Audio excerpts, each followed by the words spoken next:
Republicans in the United States Senate are beginning to publicly turn against Donald Trump. And we just saw one of the clearest examples yet.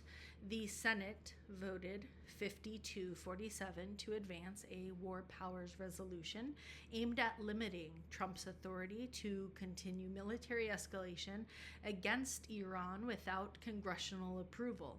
That right there is a major symbolic rebuke. Now, yes, the resolution would still need to pass the House and Trump could veto it. But the significance here is political. Members of Trump's own political party are increasingly signaling that they believe he's overreaching. And this vote could not have happened without Republican senators crossing over, siding with the Democrats. That includes Susan Collins, Lisa Murkowski, Rand Paul, and Bill Cassidy. Cassidy's role here is especially important. Trump recently endorsed Cassidy's primary challenger after Cassidy voted to impeach Trump following January 6th. Trump effectively helped end Cassidy's Senate career, and now Cassidy is openly breaking with Trump on multiple fronts, including Trump's proposed billion-dollar Golden Ballroom project. Yeah, seriously. So, multiple Senate Republicans are now criticizing the proposal, questioning where the money would even go, and arguing there are no actual engineering plans, there's no bids, there's no financial justification behind this project. Cassidy outright had said they just kind of made up that billion-dollar number. And the fractures inside the Republican Party go even deeper. Trump also shocked Senate Republicans by endorsing Ken Paxton over incumbent Senator John Cornyn in the Texas Senate race. That move reportedly infuriated Republican leadership because they've already spent massive amounts of money backing Cornyn. And Cornyn himself is now warning Republicans that Paxton could become, quote, an albatross around the neck of the Republican candidates in November. In other words, many Republicans are now terrified that Trump's endorsements and loyalty tests are becoming politically toxic outside of the MAGA base. Even Senator Murkowski reportedly warned Republicans they could lose Texas entirely if Paxton becomes the nominee. And then MAGA activist Scott Presler openly mocked Cassidy after his primary defeat and basically framed it as a warning to the rest of the Republican Party. If you are not loyal enough to Trump, MAGA will come after you.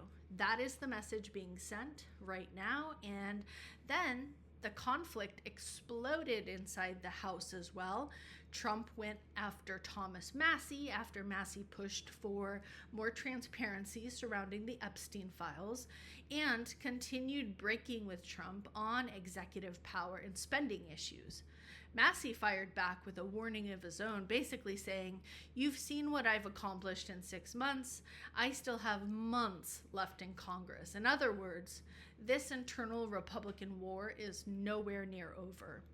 Meanwhile, Senate Republicans are also growing increasingly uncomfortable with Trump's proposed $1.776 billion in a fund connected to January 6th defendants. There are critics even questioning, where's the money coming from? Why are taxpayer funds even involved in this? And does this represent a dangerous abuse of executive power? Even Senate Majority Leader John Thune publicly distanced himself from the proposal and admitted, "I'm not a big fan." That was the least he could say, too. And what makes this even more remarkable is that some Republicans now feel Trump is attacking people who were previously among his strongest allies.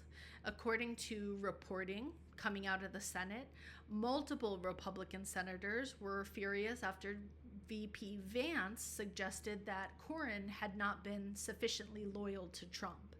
That shocked many Republicans because Cornyn spent years helping push Trump's judicial nominees and agenda through the Senate during Trump's first term.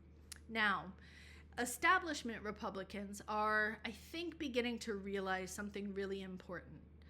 loyalty to Trump only lasts until Trump decides it doesn't matter anymore. And when you step back and look at all of this together, you can really see what's happening in real time. The Republican Party is fracturing into factions. One side is demanding absolute loyalty to Trump personally. The other side is increasingly worried that Trump's revenge campaigns, his endorsements, his spending demands, legal controversy, all of the escalating rhetoric, they're all going to politically damage Republicans in 2026 and beyond.